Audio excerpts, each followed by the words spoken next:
Hey everyone, welcome back to Open. We continue to honor Hispanic Heritage Month through music, art, food, and books. StriveHigher, a nonprofit organization serving underserved children in the Bronx, is holding its virtual story time featuring well-known Latinx authors. And joining us to tell us about the series, we welcome StriveHigher founder and executive director Olga Baez and Luna Yes, Luna Si author Jessica Gonzalez. Hello and welcome, ladies. Hello, hello. Thank you for having us. Well, thank you for being here and thank you for your services to the next generation and, of course, for acknowledging one of our various months of celebration. It's quite challenging during these times, so it's very important to make sure that we continue to shed light and bring hope into each other's lives and households for that matter. So Olga, I'd like to open up with just expanding on the organization StriveHigher and how you founded it and why you founded it and how long it's been in existence. Yes, so I started StriveHigher 3 years ago now with the idea of just providing underserved students with different educational opportunities, resources, and life skills. I come from the Bronx. I was born in the Dominican Republic, come from immigrant families, and I know that a lot of the statistics haven't changed that much when it comes to high school graduation rates, college graduation rates, and just the amount of income that individuals of color are earning, especially in the Bronx. Only 19% of residents have a bachelor's degree. So I wanted to create a nonprofit that would foster the development of youth and children and would help them become well-rounded individuals, right? And just reach for the stars, basically. And so I know you have 4 values that you apply into your development. Would you like to share that with our viewers before we start discussing the reading component and how important it is to read? Yes, definitely. We focus on 4 pillars: education, which includes our literacy initiatives and also helping students with the high school application process, supporting our college students as well. We also focus on financial literacy, starting at the young age as well, because we believe the importance of teaching kids about money management. And we also focus on career development and wellness. I feel like those 4 components are very important throughout a child's development, and it would help them become well-rounded individuals. And you know, I mentioned that reading is important, and I also want to mention that wellness comes in different forms, and wellness comes also from a mental state of feeling a sense of pride of who you are and what you're about and where you come from. And in honor of Hispanic Heritage Month, I love that you are highlighting Latinx authors that may not necessarily be known within the whatever the Library Congress or Barnes and Noble, but yet they're here to educate the next generation so that they can also feel a sense of familiarity, which I'd like to lead to Jessica in being one of the authors being featured. I understand you're the second presenting this series, right? Because it's a Latinx Authors for Hispanic Heritage Month, and you started during September 19th, is that correct? Yes, yes. So we are having the virtual story times every Saturday. This tomorrow will be our second session. And we're happy to, like you mentioned, have authors who many may not know about, but they're contributing beautiful and wonderful books that our kids can read, and authors who look like them as well. That was definitely important for us to highlight. So we're so excited to have Jessica joining us as part of our virtual story times. So Jessica, let's talk about you, my dear, and this book that you've written called Luna Yes, Luna Si, which, interesting enough, Luna means moon. So why don't you give us a synopsis of what this story is about? Because I read some interesting components that add layers to her, not just solely being a Latinx person, but having to deal with autism or a person who suffers from autism. Yeah, so the idea came to me when my mentor was writing her first book, and she told me how she wanted to have more representation and more educational tools for people in the Latinx community. And I very much noticed that there weren't a lot of children's books in regards to autism. And I was about 7 years old.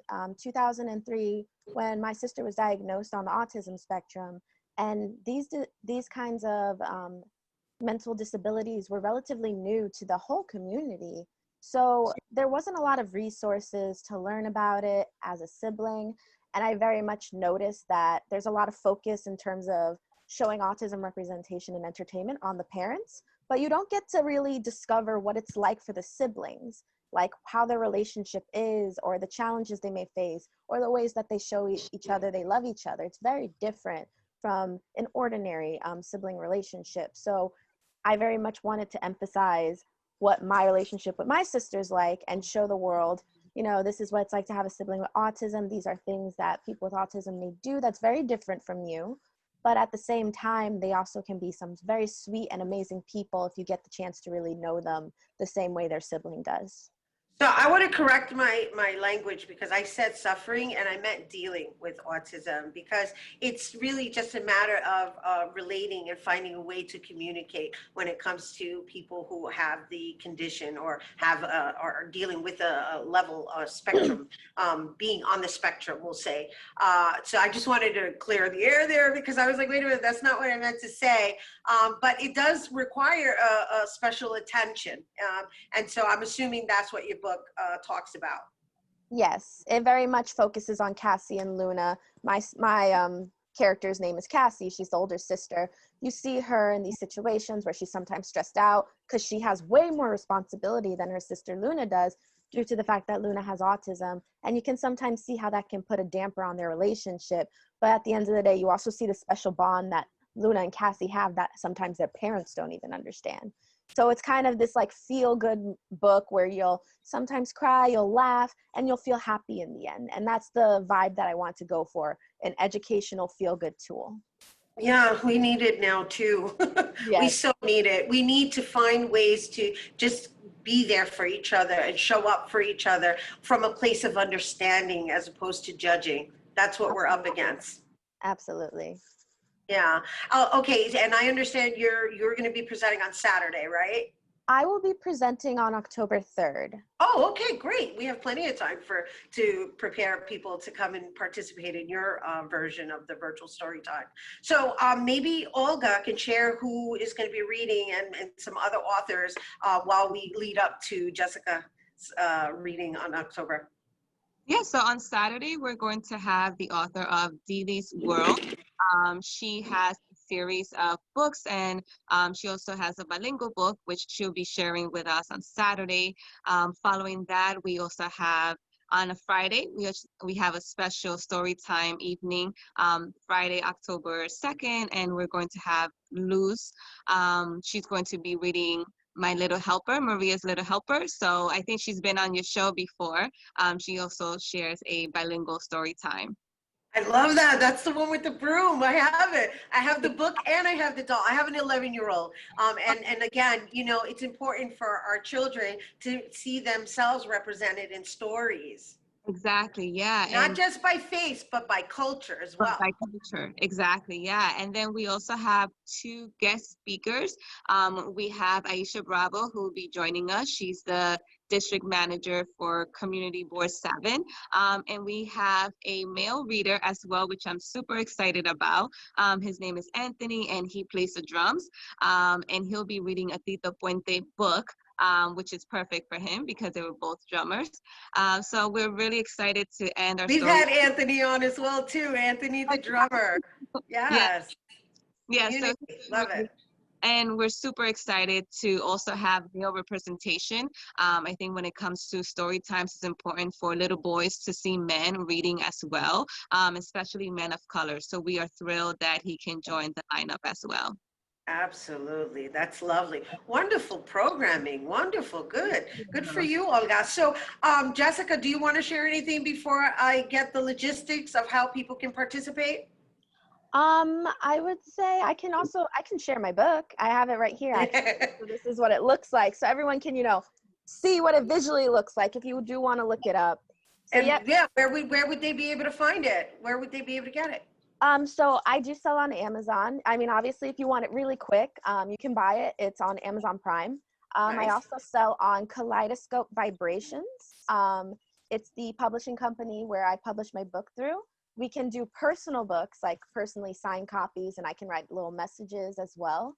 If anyone is interested in that, it may take a little bit longer, but I mean, there's a little bit more personal attributes to it. Right, So it's personalized, absolutely, and especially when you're savoring them. I mean, I save all of the children's books over here, especially when they're signed over. So thank you for sharing that. And so we do have to go. Olga, again, when it comes to the participating, do they have to sign up anywhere? Yes, individuals, parents can sign up through Eventbrite, or you can also visit our Instagram or Facebook page under StriveHigher Inc, StriveHigher Inc, and you can see our registration forms there. All right, well, thank you both for being here with us, and happy Hispanic Heritage Month to you both. And you guys, once again, for more on Strive Higher Virtual Storytime in celebration of Hispanic Heritage Month, please visit eventbrite.com and type in Latinx Heritage Month Virtual Storytime Celebration. And of course, you can get Jessica's book on Amazon. That's Luna Yes, Luna Si.